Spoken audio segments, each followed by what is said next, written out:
This is Push to Exit, and in this video we will be showing you exactly how our robot was put together. It's an introduction to the world of roboteering and proof that S-Tech don't just buy robots, we build them too. Welcome to Push to Exit, Under the Armour.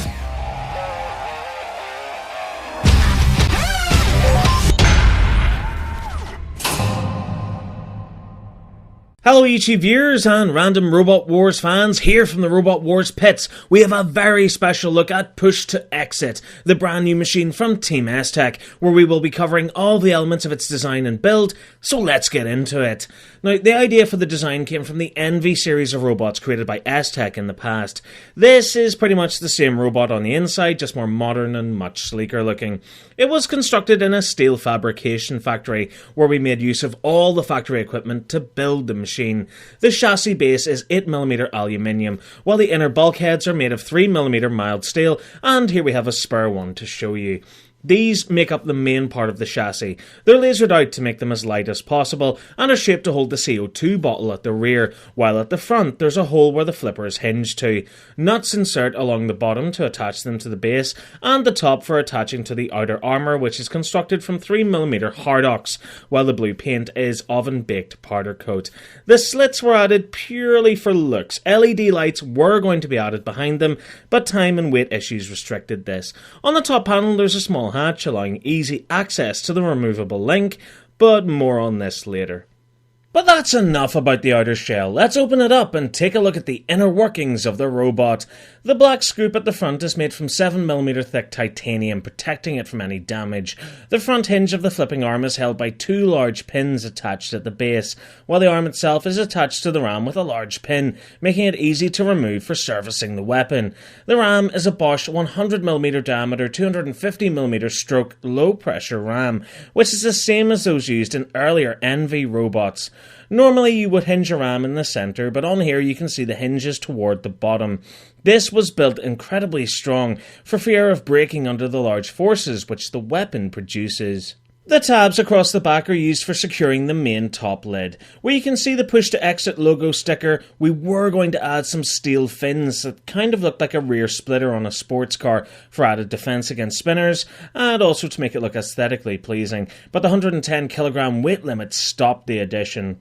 The CO2 bottle which powers the weapon would be sitting in there, but it's normally removed when not in battle. The bottle is tied down. However, it doesn't have much room to move when the lid is on, thanks to the compact design of the machine.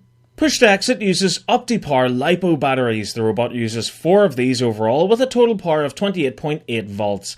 These are Anderson connectors. We use these for the main wiring loom, from the batteries to the speed controller, and also from the speedo to the motors.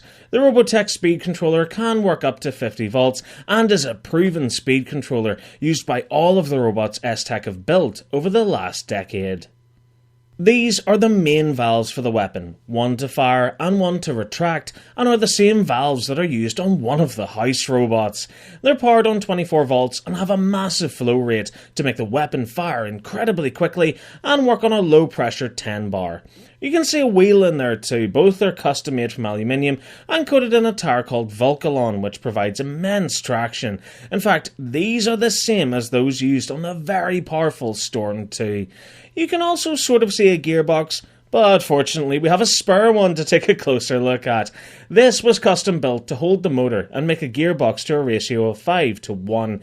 It's made from 5mm steel, and just like the bulkheads, it's laser cut to lose weight.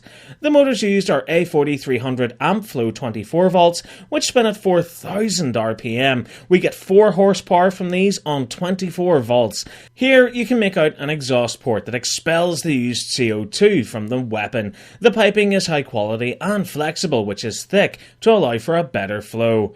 This is the Victor regulator, which drops the pressure from the bottle from 70 bar all the way down to 10 bar.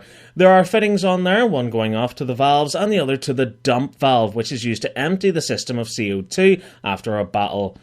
This is the main removable power link. All the power from the batteries go through this link, and once removed, like it is now, the robot is completely dead and safe to handle. This is always taken out unless we're testing the machine or when it's in battle, where it's game over if it's knocked or shaken out, but the Velcro strap gives it a much more secure fit. The handset is a Spectrum DX7. It's a reliable handset, and S-Tech have used Spectrum ever since 2.4 GHz was introduced to radio controllers. It's a single stick drive on the right hand side, while the left is for the weapon, meaning that one driver can control both the driving and weapons at the same time. There is, however, the option to have a buddy box if we need a separate weapons operator.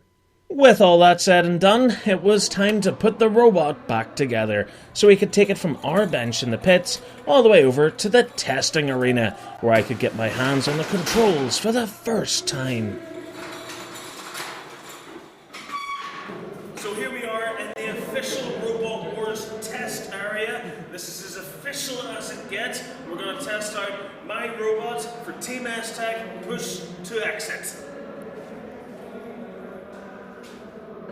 Push to Exit is extremely responsive, and I was amazed at just how fast the robot moves.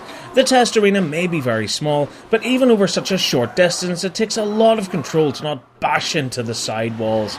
The machine features tank steering, so moving one wheel forward and the other back allows Push to Exit to turn and even go into a full 360-degree spin. There's a high amount of power behind the drive, and the cameras on the show just can't capture the high speed and the danger that you feel the robot emanating as you control it.